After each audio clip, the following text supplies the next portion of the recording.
दोस्तों, मुंसिफ टीवी में आपका इस्तकबाल है और मुंसिफ टीवी के इस खास पेशकश करियर को लेकर मैं फिर से हाजिर हूं और मेरा नाम है मोनिस अनवर। आज बात करेंगे BUMS की, यानी कि बैचलर ऑफ यूनानी मेडिसिन एंड सर्जरी की। ये एक ऐसा कोर्स है जो यूनानी तरीके से डॉक्टर्स को तैयार करता है। अब ये यूनानी तरीका क्या होता है, इस पर थोड़ी रोशनी डाल लेते हैं। जैसे कि इस के नाम से जाहिर है कि यह तरीका यूनान यानी ग्रीस से ईजाद है और भारत में यूनानी तरीका इलाज की शुरुआत 10वीं शताब्दी से मानी जाती है। ये भारत में अरब देशों के लोगों और ईरानियों के ज़रिए 11वीं शताब्दी के आसपास पेश की गई, मगर भारत यूनानी तरीका इलाज को नई ज़िंदगी देकर इस इलाज को जदीद रूप देने का सेहरा हकीम अजमल खान साहिब के सर पर जाता है। हकीम अजमल खान की कोशिश से ही दिल्ली में यूनानी इलाज के तरीके में तालीम देने के लिए तिब्बतिया कॉलेज की स्थापना की गई। हकीम अजमल खान की कोशिशों को मान्यता देते हुए भारत सरकार ने उनके जन्मदिन यानी कि 11 फरवरी को राष्ट्रीय यूनानी दिवस के रूप में मनाने का फैसला लिया गया, जिसकी शुरुआत साल 2016 से हुई थी। यूनानी तरीका इलाज को भारत में एक लंबा और एक शानदार रिकॉर्ड रहा है और यहाँ तक यूनानी इलाज का सवाल है कि आज भारत इसका उपयोग करने वाला अग्रणी देशों में से एक है। यहाँ पुरानी शैक्षणिक अनुसंधान और स्वास्थ्य देखभाल करने वाले संस्थानों को सबसे बड़ी संख्या है, मगर अफसोस इस बात का है कि आज यूनानी इलाज का तरीका दम तोड़ता हुआ दिखाई दे रहा है और BUMS कोर्सेज को बढ़ावा नहीं दिया जा रहा है। इस खबर में कितनी सच्चाई है और ऐसा क्यों हो रहा है, आज इसी पर चर्चा होगी और इस चर्चा में शामिल होने के लिए मेरे साथ करियर प्रोग्राम की जानी मानी हस्ती और शख्सियत जनाब अब्दुल रब आरिफ साहब मेरे साथ हैं। आपका इस्तकबाल है अब्दुल रब आरिफ साहब। देखिए, सवाल मैं चाहता हूं कि जो हमारे दर्शक हैं मुंसिफ टीवी के, आप उनकी रहनुमाई करें। सवाल सीधा सिंपल सा है कि जैसे मैंने स्टार्टिंग से आपको बताया, मैं जानना चाह रहा हूं कि इस एकेडमिक ईयर यानी कि 2023-24 में यूनानी की बहुत सारी सीटें खाली रह गई और क्या इनको फिल किया जाएगा, एक बड़ा सवाल है। क्यों आखिर ये सीटें खाली रह गई? अब्दुल रब आरिफ साहब। ये मोनिस अनवर साहब, सबसे पहले तो मैं मुंसिफ टीवी की मुकम्मल टीम का शुक्रिया अदा करता हूँ। जहाँ तक आपने सवाल किया, इस साल 23 और 24 में जो सीट्स खाली रह गई हैं BUMS की, वो दरअसल लोगों का कहना ये है, ऑफिशियली कोई डिक्लेरेशन नहीं है कि 19 सीट खाली हैं। जैसा कि आपने अपने इंट्रो में कहा कि यूनानी के साथ इस दौर में थोड़ा सौतेला सलूक किया जा रहा है, जिसमें जाहिर है कि हुकूमत का तो बहुत दखल होता ही है, लेकिन साथ ही साथ जो है ना कुछ हमारे लोग भी जो है ना उसमें इन्वॉल्व हैं। तो खैर उस पर हम बाद में आते हैं।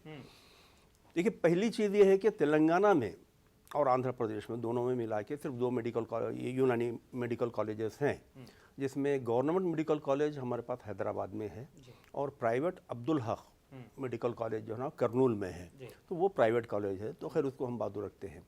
यहाँ पर जो हमारी यूनानी मेडिकल कॉलेज है, निज़ामिया तिब्बी कॉलेज जिसको हम कहते हैं, जो चारमीनार शिफा खाने में कार्य करते, गवर्नमेंट की कॉलेज है, इसमें prior to bifurcation of Andhra Pradesh, यानी हमारा स्टेट जब बाइफर्केट नहीं हुआ था, उस दौर से 3 यूनिवर्सिटी के रेशियो को जो है ना फिलअप करने के लिए रेशियो कायम किया गया। 3 यूनिवर्सिटी आज हमारे पास जो है ना, दरअसल 3 यूनिवर्सिटीज़ हैं। एक तो है उस्मानिया यूनिवर्सिटी जो तेलंगाना रीजन को डील करती है, दूसरी है आंध्रा यूनिवर्सिटी जो आंध्रा को डील करती है, और तीसरी है श्री वेंकटेश्वरा यूनिवर्सिटी जो तिरुपति में है, वो रायलसीमा को जो है डील करती है। चलिए, जहाँ तक श्री वेंकटेश्वरा यूनिवर्सिटी का मामला है तो रायलसीमा में कुछ उर्दूदान लोग आपको मिलेंगे, लेकिन जहाँ तक ज़्यादा आपको उर्दूदान लोग मिलेंगे वो आपके निज़ाम में मिलेंगे, मतलब तेलंगाना में बहुत ज़्यादा मिलेंगे उर्दूदान। और आंध्रा में तो जो है ना बस शाज़ो नादिर आपको जो है ना उर्दू जानने वाले या पढ़ने वाले लिखने वाले आपको मिलेंगे। लेकिन शुमीय किस्मत ये है कि रेशियो जो डिवाइड हुआ है वो आंध्रा की यूनिवर्सिटी को जो एरिया है उसको जो है ना 42% दिया गया है, जबकि वहाँ पर बहुत कम लोग हैं जी, और तेलंगाना को 36% दिया गया है। अब रायलसीमा चूंकि जो है ना 5-6 जिलों का जो है ना एक वो है, समझिए एरिया है, तो उसको जो है ना 22% दिया गया है। अब सबसे पहली चीज़ ये है कि जब ये रेशियो दिया जा रहा था, उसी वक्त हम लोगों ने या हमारे लोगों ने कही या हम लोगों ने कभी एहतजाज नहीं किया कि भाई ये तखसीस क्यों की जा रही है, जबकि यहाँ पर हुजूर बहुत ज़्यादा है। तो खैर अब उसके नताइज जो है ना हमको बतदरीज नज़र आ रहे हैं। तो इस साल हुआ दरअसल ये कि इस साल क्या, हर साल जो है हमारी जो यूनिवर्सिटी है तेलंगाना की मेडिकल यूनिवर्सिटी, जिसको हम KNRUHS के नाम से जानते हैं, जो वरंगल में स्थित है, Kaloji Narayana university of health sciences, ये मुझे लगता है कि हर साल ये पहली काउंसलिंग की पहले ही दिन से एक फुल प्रूफ प्लान बनाते हैं लोग। यूनानी को जो है ना या तो चलने के लिए या फिर हमारे जो उर्दूदा बच्चे हैं उन लोगों का जो है ना हक तलफी करने के लिए ये एक प्लान बना के आते। देखिए पहला आपका जब रजिस्ट्रेशन का नोटिफिकेशन आता है, आप MBBS और BDS में देखे होंगे कि सर्टिफिकेट्स हम अपलोड करते हैं। जब सर्टिफिकेट्स अपलोड करते हैं तो अगर वहाँ पर सर्टिफिकेट में कोई कमी रह जाती है या कहीं पर कोई जो है ना मुबहम बात हो जाती है तो फौरी जो है ना उस ऑनलाइन वेरिफिकेशन होता है पहले, फिर बाद में कॉलेज में जो है ना ऑफलाइन भी होता है, लेकिन ऑनलाइन में ही जो है ना उसको सेंसर किया जाता है। पहले ही जो है ना अगरचे आपके सर्टिफिकेट में कहीं कोई खामी है, कोई गलती है, तो उसको जो है ना पहले ही उसको रोक दिया जाता है या फिर आपको इन्फॉर्म किया जाता है आपके RMN पर, रजिस्टर्ड मोबाइल नंबर पर, कि ये चीज़ कमी है, आप इसको पूरी कीजिए वरना जो है ना आप एलिजिबल नहीं होंगे। तो यूनानी में एडमिशन लेने के लिए एक कंडीशन बहुत ज़रूरी है जो दूसरे कोर्सेज में नहीं है। वो ये है कि एनी कैंडिडेट, कोई उम्मीदवार जो 10th में या 12th में उर्दू, अरबिक या पर्शियन, जिसको हम फारसी कहते हैं, ये 3 सब्जेक्ट में से कोई एक सब्जेक्ट पढ़ा हो 10th में या 12th में, वही जो है ना इस कोर्स के लिए एलिजिबल है। तो जाहिर है कि जब आप रजिस्ट्रेशन करें तो जो कैंडिडेट चाहे आंध्रा के हो, तेलंगाना के हो या रायलसीमा के हो, उन्होंने अपने सर्टिफिकेट्स को अपलोड किया होगा। तो जब सर्टिफिकेट्स आप वेरीफाई किए ऑनलाइन तो वहाँ पर आपने देखा होगा कि अगरचे किसी के सर्टिफिकेट में अरबी या उर्दू या पर्शियन जो है ना इंडिकेटेड नहीं है, तो फिर आपने उनको लिस्ट में एंटाइटलमेंट कैसे दिया? सही बात है।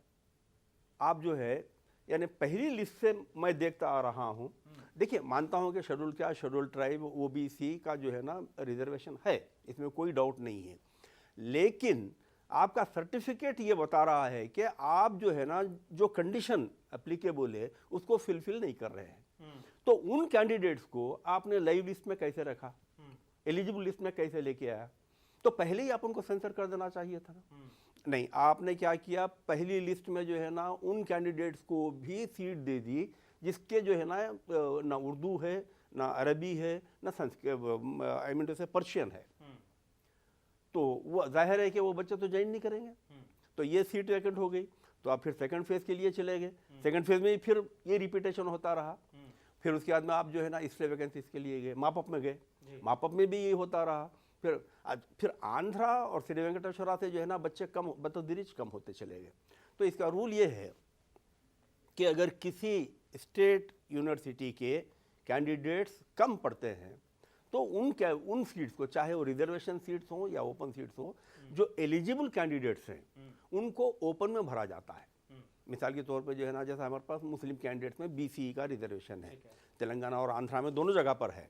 तो अगरचे आंध्रा में जो है ना BCE सीट्स के एलिजिबल कैंडिडेट्स नहीं हैं, तो यहाँ के BCE के कैंडिडेट्स को नहीं दिया जाता हो, वो ओपन में दिया जाता है। तो वहाँ पर ये नहीं देखा जाता कि भाई आपका रिजर्वेशन है या नहीं है। ऐसे ही जो है ना शेड्यूल कास्ट है, शेड्यूल ट्राइब है, इन चीज़ों। तो ये जब यानी आप लिस्ट बनाते रहे और इन लोगों को बार बार आप रिपीट करते रहे, यहाँ तक कि जो है ना इसलिए वैकेंसी का मामला आ गया। अच्छा, फिर डेट इसकी इतनी आपने प्रोलॉन्ग की यानी काउंसलिंग के लिए कि आपकी क्लोजिंग डेट जो है ना बिल्कुल करीब आती चलेगी। जबकि आप जो है ना अगरचे होम्योपैथी में आप देखेंगे, होम्योपैथी में जो है ना आपने 50 नोटिफिकेशन जो है ना जारी किए, क्योंकि वहाँ पर मैनेजमेंट कोटा है, प्राइवेट कॉलेज इन्वॉल्व हैं, तो कॉलेज का जो मैनेजमेंट है वो इनके ऊपर जो है ना प्रेशर बिल्डअप कर रहा होगा। और ये जो यानी यूनानी का मामला है, यहाँ पर कोई ना तो कोई नोटिफिकेशन है, ना कोई इंटीमेशन है, अच्छा, स्टे वैकेंसी का आपने कॉलेज वाइज लिस्ट जो है ना दे दी, कॉलेज वाइज स्टे वैकेंसी की, और रिपोर्टिंग डेट क्या दिया आप देखिए, इसकी नोटिफिकेशन आई 25 को स्टे वैकेंसी की, और क्लोजिंग डेट थी 27 को। 27 को ही आपने फाइनल स्टे वैकेंसी के कॉलेज के कैंडिडेट्स का जो है ना आप स्ट्रेंथ यानी जितने एक्चुअली। अच्छा, और एक बात को ये बताऊं मैं आपको कि हमारी निज़ामिया तिब्बी कॉलेज में सीट्स हैं कितने किसी को नहीं मालूम है, जबकि प्रॉस्पेक्टस में इस चीज़ को इंडिकेट करना चाहिए। निज़ामिया में कितने हैं, आयुर्वेदा में कितने हैं, होम्योपैथी में कितने हैं, नेचुरोपैथी में कितने सीट्स हैं, कोई इंडिकेशन नहीं है और कोई पुरसानी हाल नहीं है, कोई पूछने वाला नहीं। तो अब मैं जब कल रात बैठ के इसका तजदिया किया, स्टैटिस्टिक्स वर्कआउट किया, एनालिसिस बनाया, तो मुझे पता चला कि स्टे वैकेंसी में इन्होंने सबको मिलाकर, यानी वो कहते हैं ना गेहूँ और घुन दोनों को मिलाकर भरना जिसको कहते हैं, आंध्रा का, श्री वेंकटेश्वरा का, तेलंगाना का सब मिला के 77 सीट्स इन्होंने फिलअप की। तो 77 सीट्स फिलअप करने के माने ये हुए कि इनके पास 90 सीट्स हैं। तो आप पूछेंगे कि भाई ये 90 सीट्स में 77 कैसे फिलअप किए, तो रूल हमारा जो एनएमसी का है ये कहता है कि किसी भी कॉलेज के, गवर्नमेंट कॉलेज के जो सीट्स हैं उनका 15% जो है ना ऑल इंडिया कोटा को दिया जाता है। तो जब 90 सीट्स हैं तो 13 सीट जो है ना आपके कटेंगे ऑल इंडिया कोटा। तो इस वजह से 77 जो है वो इन्होंने फिलअप कर दिया गया जी, फिलअप कर दिया। कब किए ये? तो क्या 13% जो है वो 13 सीटें जो है वो नेशनल कोटे के लिए चली गई? नेशनल कोटा के लिए चले गई, लेकिन इससे पिछले साल से पहले जो है ना अगर वो सीट्स फिलअप नहीं होती तो उन सीट्स को जो है ना हर स्टेट को वापस कर दिया जाता था, चाहे वो MBBS में हो, BDS में हो, आयुष में हो, किसी भी में हो। लेकिन पिछले साल से उसको जो है ना रोक दिया गया है और उसमें ये बता दिया गया है कि अगर सीट्स फिलअप नहीं भी होती हैं तो उनको वेकेंट छोड़ दिया जाएगा, लेकिन स्टेट को वो फिर रिटर्न नहीं की जाएगी। तो इस एतबार से हम उन 13 सीट को भूल जाते हैं, अब हम 77 सीट को पकड़कर चलते हैं, समझिए। तो जब आपने स्टे वैकेंसी का नोटिफिकेशन जारी किया वो 25 नवंबर को जी, और आपने डेट ऑफ ज्वाइनिंग बताई 27, सॉरी लिस्ट जो डिक्लेयर किया आपने वो 27, और आप डेट ऑफ रिपोर्टिंग 30 नवंबर देते हैं, जबकि 30 नवंबर जो है ना NMC की तरफ से काउंसलिंग की क्लोजर डेट है। अब उसके बाद से अगर कोई एडमिशन होता है तो इलीगल हो जाएगा, वो एक्सेप्ट नहीं किया जाएगा। जब आपको ये बात मालूम है कि स्टे वैकेंसी के बाद भी जो है, स्टे वैकेंसी के बाद भी जो है ना आपकी सीट्स हो सकता है कि फिलअप नहीं होंगी, तो उसके लिए जो है ना स्पॉट एडमिशन के लिए आपको एक मौका रखना पड़ेगा, और आपने उस चीज़ को जो है ना नहीं रखा।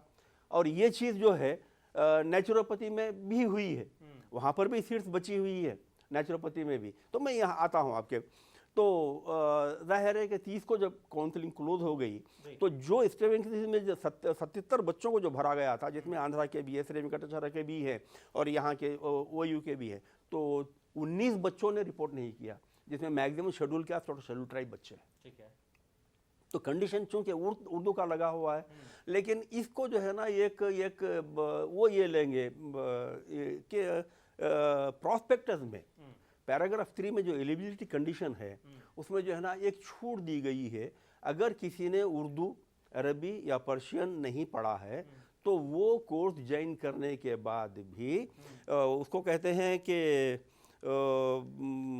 उर्दू लैंग्वेज में मंतिक व फ़लसफ़ा यानी लॉजिक एंड फ़िलासफ़ी एक सब्जेक्ट जो है ना फर्स्ट ईयर में आपको पढ़ के, उर्दू और अरबी दोनों में पढ़ के जो है ना फर्स्ट ईयर में क्लियर करना पड़ेगा। तो अब जाहिर है कि कोई भी कैंडिडेट जो 10 साल में उर्दू नहीं सीखा या अरबी नहीं जानता हो, वो 1 साल में क्या करेगा, जाके बोलेगा भाई मैं अपनी ज़िंदगी को ख़राब करूँ, लिहाजा वो रिपोर्ट नहीं किए। तो जब आप रिपोर्ट नहीं, देखिए पहली काउंसलिंग, ये 19 वो लोग हैं, मैं माजरत के साथ आपसे पूछना चाहता हूँ, ये 19 वो लोग हैं 77 सीटों वाले, 77 में 13 हम छोड़ चुके हैं, 77 में ये 19 बाकी, 19 ने रिपोर्ट ही नहीं किए। तो ये तो ऑफिशियल डिक्लेरेशन नहीं है। देखिए होना तो ये चाहिए था कि जैसे आपकी स्टे वैकेंसी की रिपोर्टिंग डेट क्लोज हो गई, यानी मतलब 30 नवंबर, तो KNRHS को चाहिए था कि वो यानी final list of candidates admitted in Nizamia Tibbi college declare करना चाहिए, डिस्प्ले करना चाहिए था, जो आज तक डिस्प्ले नहीं हुआ। यूनानी का ही नहीं, ना नेचुरोपैथी का हुआ है, ना होम्योपैथी का हुआ है, ना आयुर्वेदा का हुआ है।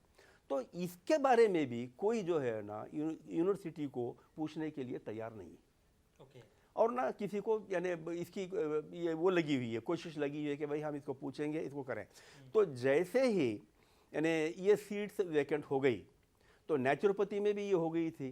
तो नेचुरोपैथी के जो प्रिंसिपल हैं, जाहिर है कि देखिए रिपोर्टिंग तो कॉलेज में होती है ना जी, तो जब कॉलेज में रिपोर्टिंग होती है तो स्टैटिस्टिक्स, फिगर और फैक्ट तो जो है ना वहाँ के प्रिंसिपल को, एडमिनिस्ट्रेशन को मालूम होंगे। बिल्कुल, तो वही लोग तो KNRHS को इन्फॉर्म करेंगे कि हमारे पास ये जो है इन लोगों ने 19 लोगों ने जो है हमारे यहाँ पे रिपोर्ट ही नहीं किया है, तो सीटें खाली हैं जी। बिल्कुल, तो निजामिया तिब्बी कॉलेज में आखिर प्रिंसिपल होंगे, एडमिन ब्रांच होगा, तो उनके पास जब ये लिस्ट बनी 30 तारीख को कैंडिडेट्स रिपोर्ट नहीं किए, 30 नवंबर को रिपोर्ट नहीं किए, तो क्या इनका काम नहीं था कि KNRHS की नॉलेज में इस बात को लाते? और यही काम नेचुरोपैथी में हुआ। नेचुरोपैथी के जो लोग हैं वहाँ पर भी जो है ना 11 सीट खाली हुई थी, वेरियस उसमें शेड्यूल कास्ट है, शेड्यूल ट्राइब है, वो ओपन है, कई यहाँ पे मेरे पास फिगर है उसका, अगर आप चाहे तो मैं दे सकता हूँ। ठीक है, बस ओवरऑल मतलब 11 सीटें वहाँ उसमें खाली हैं, BUMS में 19 सीटें खाली। तो चूंकि डेट क्लोज हो गई थी, तो जाहिर है कि इसके लिए सेपरेट जो है ना नोटिफिकेशन जारी हुआ नेचुरोपैथी के लिए 4 दिसंबर को। ये मुझे इसलिए याद है 30 नवंबर को दोनों ही का पता चल गया था कि भाई ये 19 सीटें इसमें खाली हैं और इसमें 11 हैं, लेकिन सिर्फ नेचुरोपैथी वालों ने जो है ना KNRHS को अप्रोच किया, अप्रोच करके कहा कि भाई हमारे पास 11 सीट खाली हैं, इसको जो है ना आपको फिलअप करना पड़ेगा वरना ये सीट बेकार जाएंगी।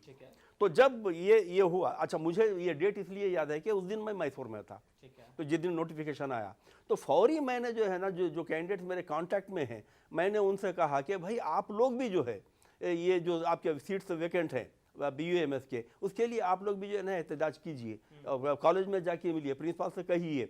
लेकिन सभी ने कहा कि नहीं साहब, जब नेचुरोपैथी को दिए तो इसको भी दे देते ना, हमारे जाने की क्या ज़रूरत है। तो ये जो है ना देखिए, इसकी तबाही की वजह एक जाविया नहीं है, कई एंगल से जो है ना BUMS का तबाही, लेकिन कहीं ना कहीं जो है BUMS के साथ नाइंसाफी की गई नहीं, हो रही है और हर साल हो रही है। क्योंकि जब नेचुरोपैथी के लिए आप जो है जानकारी दे सकते हैं, तो BUMS के लिए क्यों नहीं वो जानकारी दी गई 19 सीटों की? तो प्रिंसिपल को चाहिए था या एडमिन को चाहिए था कि भाई जब नेचुरोपैथी का जो है ना नोटिफिकेशन जारी हुआ फिलअप करने के लिए, तो देखिए यहाँ पे कंडीशन ये है कि 30 नवंबर जो क्लोजर डेट है काउंसलिंग की, उसके बाद जो भी एडमिशन होंगे वो एडमिशन जो है ना वैलिड नहीं कहलाएंगे, इनवैलिड कहलाएंगे। तो जब नेचुरोपैथी को आपने एक्सटेंशन दिया, एक नई नोटिफिकेशन जारी किया, तो 4 दिसंबर को किया, जबकि 30 नवंबर को ये क्लियर हो गया था, और बहुत जल्दी ये कदम उठा लिया गया, मैं कहूंगा कि हाँ, वो लोग उठा लिए कदम। तो इसी को बेस करके क्या यूनानी वाले जो है ना इस कदम को जो है ना उठा नहीं सकते थे? बिल्कुल उठा सकते। ये क्या KNRHS से कह नहीं सकते थे कि भाई हमारे पास भी 19 सीट खाली है, इसके लिए भी आप नोटिफिकेशन जारी कीजिए और इन सीट्स को फिलअप कीजिए। लेकिन किसी ने एहतजाज नहीं किया। कोई उम्मीदवार भी इस ताल्लुक से जो है ना आवाज़ नहीं उठाया, उनके कोई पेरेंट्स आवाज़ नहीं उठाए। वो देखिए BUMS की तबाही, वो कहते हैं ना कि घर को लगी आग घर के दिए से, किससे हम फरियाद करें, उजड़े जो गुलशन माली के हाथों कौन उसे आबाद करे। तो ये यूनानी का मामला कुछ ऐसा ही हर साल हो रहा है, और हर साल हमारे बच्चों के साथ नाइंसाफ़ी हो रही है। लेकिन इससे पहले क्या होता था, ये सीट जो है ना कॉलेज में दे दी जाती थी कि आप अपने हिसाब से भर लीजिए। लेकिन इस साल से NMC जो है ना बहुत ज़्यादा स्ट्रिक्ट हो गई है इस मामले में। आपने देखा होगा कि मैनेजमेंट कोटा MBBS के तकरीबन 110 सीट जो कॉलेज वालों ने अपनी मनमानी करके भरी थी, उन सबको जो है डिस्क्वालीफाई कर दिया NMC ने। फिर उसके बाद जो है ना फिर उसको रिव्यू किया गया करके फिर नया नोटिस जारी किया गया, फिर उससे वेब ऑप्शंस कालफार किए गए और उसको फिलअप किया गया। तो ये लोग भी इसी मुगालते में रह के भाई इस साल भी जो है ना अगर हम ये सीट खाली रखते हैं तो हम अपनी मर्जी से भर लें। प्रिंसिपल हो या कॉलेज के एडमिन हो या कोई भी हो जो है ना अपने हिसाब से भर लेंगे। लेकिन NMC इस बार जो है ना गले पर यानी दबाने वाली जो बात कहते हैं ना वो करके छोड़ डाली, उसकी वजह से सीट जो है ना रुक गई। तो अब इसको जो है ना कई कैंडिडेट्स मुझसे अप्रोच होके कहते हैं कि सर अब हम क्या करना चाहिए। तो अभी थोड़ी देर पहले जो है ना एक मुझे व्हाट्सएप पे मैसेज भी आया है और लेटर की कॉपी भी दिए हैं कि हमारे मेंबर ऑफ पार्लियामेंट जनाब असदुद्दीन अवैसी साहब ने ये रजिस्ट्रार KNRUHS को लेटर लिखा है कि ये जो 19 सीट खाली पड़ी हुई हैं इनको जो है ना फौरी फिलअप करें। तो जाहिर है कि KNRUHS जो है ना उसका जवाब यही देगा कि साहब हमारे हाथ में नहीं है, इसलिए नहीं है कि हम जो है ना डेट ऑफ क्लोजर के बाद में एक्सटेंशन हम नहीं दे सकते। और फिर वो भी जो है ना कब उठ रहे हैं, 1 महीना 10 दिन के बाद उठ रहे हैं, जबकि 30 नवंबर को क्लोज हो गया, आज मैं समझता हूँ 8 तारीख का कुछ है। तो 1 महीना 10 दिन के बाद में हमारे को होश आया कि भाई 19 सीट खाली हैं और हमारे को भरना चाहिए। अच्छा, लोग जो है ना जो अफेक्टेड हैं कैंडिडेट्स या उनके पेरेंट्स, इस चीज़ को अगरचे रजिस्ट्रार KNRUHS से रुजू करें, उसके बजाय आप कोई MLA के पास जा रहे हैं, कोई MP के पास जा रहे हैं, कोई किसी अखबार के एडिटर के पास जा रहे हैं, तो ये मेरी बात आज तक समझ में ही नहीं आई। भाई दर्द आपके पेट में है, दवाई तो आप ही को खानी पड़ेगी ना। आप कह रहे हैं कि नहीं साहब दवाई आप खाइए, मेरा पेट का दर्द कम कीजिए, तो ये कोई माने नहीं है। तो मैं ये चाहूँगा और हर बार मैं लोगों से यही कहता हूँ कि हमारे पास सबसे बड़ा जो फुकदान है वो जो है ना एसोसिएशन का है। हमारे पास मेडिकल स्टूडेंट्स के पेरेंट्स का कोई एसोसिएशन नहीं है, इसीलिए KNRUHS जो मनमानी करता है उसको जो है ना सवाल करने वाला उनसे जो है ना कोई नहीं है। तो इसके लिए मैं चाहूँगा कि जो वजह से कैंडिडेट अफेक्टेड हैं ये लोग एक डेलीगेशन बनाएं, 1-2 दिन में जो है ना वो रजिस्ट्रार KNRUHS से जाके मिले। अब आपके पास तो जो है ना एक बैक सपोर्ट भी है कि MP साहब का लेटर भी गया हुआ है, तो आप वहाँ पर जाइए। अगर वो नहीं होता है, अगर आपसे ये भी नहीं होता है तो फिर आगे का जो है मामला गड़बड़ ही रहेगा या फिर आपको दस्तक देनी पड़ेगी अदालत को, अदालत पे। सवालों का सिलसिला जारी है, लेकिन यहाँ रुक रहे हैं एक छोटे से ब्रेक के लिए।